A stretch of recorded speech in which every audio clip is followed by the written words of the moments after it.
Welcome to Munro Musings. This is where high performers who are done doing everything the right way learn to do things their own way. I'm Dr. Krystal Kohlberg, and I hold a doctorate in sport and performance psychology. And for over 15 years, I've studied how high performers think, work, relate, and lead. I integrate that science with human design to help you understand how you're uniquely built so you can stop burning out chasing someone else's version of success and start building yours. Today, we're going to talk about choosing your hard, the other half of resilience that nobody talks about. We tend to celebrate the grind, hustle culture, admiring people who push through all the time. We wear exhaustion and burnout like a badge of honor, and we act like nothing worth having comes easy. We have sayings like, I can sleep when I'm dead. But what if some of that hard didn't need to be that hard? What if we've been so focused on building up endurance and resilience and the ability to persist through hard things that we stopped asking if we should even be enduring these things in the first place? Now, I'm not here to dismiss resilience. In fact, my whole formal education is pretty much on how to be more resilient. It's about mental toughness and how you push through and how you mentally make it through hard things, how you mentally perform. So, resilience is so important, and I just want to get that out of the way. Mental toughness, grit. We have such a admiration for people who push through. There are books people like to reference a lot, like Angela Duckworth's Grit and David Goggins' Can't Hurt Me. And there's a lot of research behind how important having grit and being able to persist and having mental toughness and resilience and all these things really do help us to achieve and push through tough times. So these tools exist for a reason. And when life gets hard, we do need to be able to access these tools. Resilience isn't the problem. It is a solution to certain circumstances. The problem is that we've idealized resilience to the point where we've stopped asking if the thing that's in front of us, the hard thing that's in front of us, actually needs to be so hard. We've made suffering equal to worthiness. We've made it as if it's meaningless if we didn't suffer to get there. And I think that's part of the problem that needs to be addressed with the resilience conversation. Not all hard is created equal, and not all hard is necessary. I see it as 3 types of hard. 1, the unavoidable hard, the thing that shows up in your life that you have no control over, loss, illness, grief, circumstances that you simply can't control. This is where resilience really comes in. For the hard things that are non-negotiable, that we just do have to live through and find a way to persist through. We learn to control the parts of it that we can. We might not be able to control the circumstances, but that resilience comes in with how we respond to those circumstances. That is the first type of hard. And this is where I think resilience tools are really, really important. I want you to have mental toughness, support systems, nervous system regulation, all of that to support you to get through these types of hard. The second type of hard is the hard that we choose. The hard that we choose to help strengthen us. This is intentional challenges for growth. It's like lifting weights at the gym. You break down your muscles so that it builds back stronger. This can be, starting a new business, starting a new workout routine, having a difficult conversation, doing the inner work. It's a type of friction that we choose because we know we need to grow through it. And that will be better on the other side for this intentional challenge, this intentional growth. The key here is that it's chosen and it's intentional and it's done with awareness for a specific type of outcome. The third type of hard is the one I'm really here to talk about today. It's the misaligned hard. It's the friction that exists because something is misaligned. It's the friction that exists because you're doing something someone else's way and you're just, trying to shove a square peg in a round hole or trying to push a boulder up a hill. You're following strategies for somebody else, and it's difficult because of the way we worship resilience and mental toughness.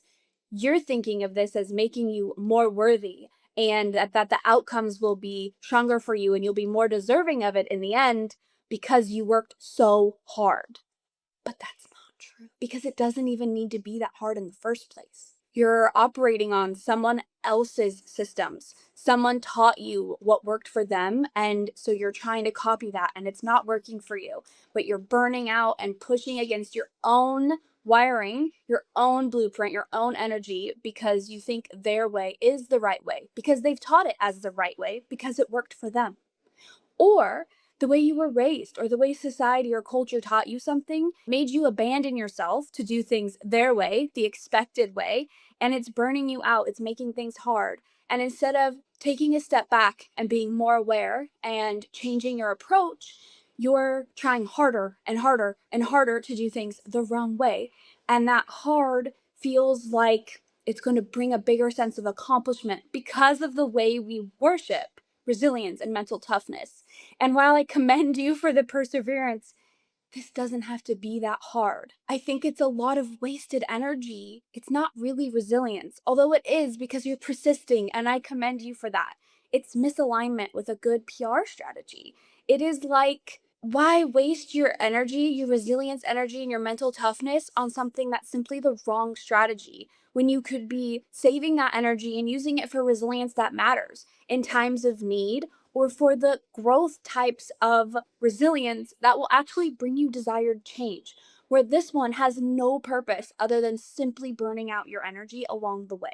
Now, here's the thing. In the field of performance psychology, we talk about stress and adaptation and resilience and recovery and optimal performance and all of these things. There are some things that are just very clear. Acute stress and chronic stress are very different. Typically, acute stress is adaptive. And that's the type of intentional stress we choose when we choose to lift heavier weights or we choose those second type of hard. Chronic stress is degenerative. It is harmful. And with the third type of stress, the misalignment, the consistent overtime battle against your own energy, that burnout, that's chronic stress.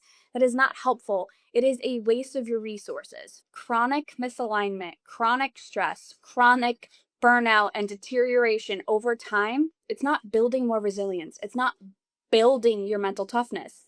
It's wearing you out. It's eroding your capacity. When athletes are training hard, when you have that second type of hard that we talked about, there's a periodization involved. When you plan it out, you intentionally change up how much you lift and when you recover. You build in these recovery periods because you know the strength is built in the recovery.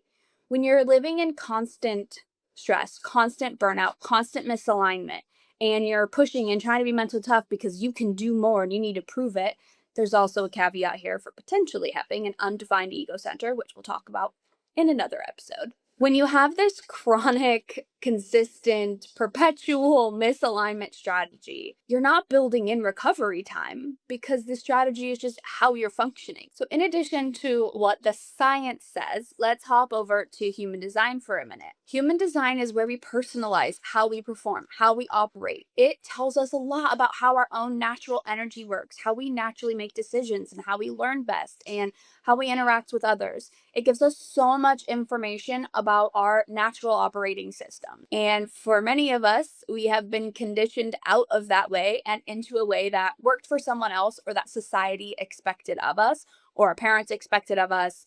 We self-abandoned in order to please others or to fit in as a child. That's survival strategy. You need to be loved and taken care of and chosen in order to survive. So it is a survival mechanism to self-abandon and follow what is expected of you. But now that we're adults, we get to choose our own way. I want to bring you back into alignment, into a way that lets you save that resilience and mental toughness energy for when you need it, for when you either are choosing it or when life chooses it for you, but not for this chronic misalignment and perpetual persistence to perform in a way that was never meant for you.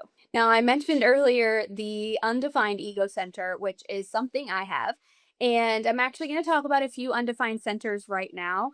If you're new here, human design has lots of different layers to it, and the centers are one layer. They tell us how our energy works in certain areas of our life. The areas that we are undefined are areas where we're more influenced by external sources, and they are areas where we experience more conditioning, more hardships, where we learn more lessons, but in the end, it's where we're meant to become more wise. And so there's two specific centers I actually want to talk about today in relation to this. There are two that I have personal experience with, and many of you probably do too. So the undefined ego center tends to struggle with worthiness, tends to feel like they need to prove their worth, combined with the undefined sacral center, which I also have, which means having inconsistent access to energy and not always having a sense of awareness of when you're running on low. So with these two combined, it's like I have to push, I have to do more, I have to prove more, I have to overpromise and overdeliver and prove how worthy I am. And I have no sense of when my energy is depleted and when I need to stop, so I'm just going to keep going. And these two feed each other on a loop until we're burnt out because I've been overpromising, over-delivering, doing more, promising more than was ever necessary, and leads to massive burnout. And the reason I'm sharing this with you is because as a projector, some original teachings of human design would say we're only meant to work 3 hours per day. And I'm just giving that background to tell you my story. So I was working full time, 40 hours a week, also finishing my dissertation and working about 10 to 20 hours on any given week on that research paper, as well as building my own business. So I was working essentially 7 days a week, 8 to 10 hour days, and completely burning out. But I had to prove that I was worthy of this degree, that I could keep up, that I could do my job, all these things. And it burnt me out completely. And there was no reason for it, right? I mean, I wanted the thing in the end, but I didn't have to do it that way. I didn't need to do it to prove my worthiness. I didn't need to do it on that timeline. But I wanted to prove that I could do it fast and do it now and have the thing. And I felt like it was what others expected of me. It wrecked me. I share this story because I don't know that any of us are immune to having this sense of awareness. It's knowing that we don't have to let misalignment run our lives. We can choose to stop and take a breath. And what I mean to say is earning my doctorate, having the degree, it didn't matter how hard it was. I have it regardless. It didn't become worth more just because I suffered to get there. Ultimately, my lesson for you is this: choose your heart. I get that there are 3 types, and one of which are not a choice. I am simply saying that be intentional about how you use your energy. Grow your awareness around whether something really needs to be hard, or if you're making it hard to make it feel more important, or if you're allowing it to be hard because that makes you feel worthy. In the end, will it matter? Will it matter if you suffered for the thing, or will it be just as valuable either way? I think that we worship resilience a little too much without considering if we even need to be resilient for the thing. So I would ask you to consider that. Are you using your energy in an appropriate way? Could you make this easier? Could you save that energy, that resilience, and use that mental toughness and resilience that you have intentionally for growth instead of for persisting through shit that really doesn't deserve it? Not everything needs to be so hard. So I think the question is not, am I resilient enough? It's, is the hard worth it? Do I need to be resilient for this thing? Does this thing deserve the hard? Does this thing deserve the capacity I'm giving to it? Or would my capacity, my energy be better utilized in another area of my life where it can intentionally contribute to growth? So where in your life are you white knuckling something that is simply misalignment? Is there anything in your life you are undervaluing because it came to you easily? If you could reduce friction in one area of your life, what would you do with that freed up energy? In the next few episodes, we are going to cover more of these centers and how we do specifically get taken off track, and how we end up misaligned and how we end up conditioned by those around us. If you want to go deeper on your design, you can head to the show notes and book a Find Your Flow session with me, or just get on my newsletter so that you can get periodic updates and teachings from me in your email, and so you can know whenever the next episode drops. Thank you for spending this time with me. If this episode resonated at all, I'd really appreciate it if you took a moment to subscribe and leave a review on Apple or Spotify or wherever you're listening to this podcast. Share it with someone who needs it. Let me know what resonated with you. Those small actions help this show reach people who truly need it and are ready for a different way to perform. This podcast exists to show you that ambition and alignment can coexist, and that success doesn't have to cost you yourself. I'll see you next week.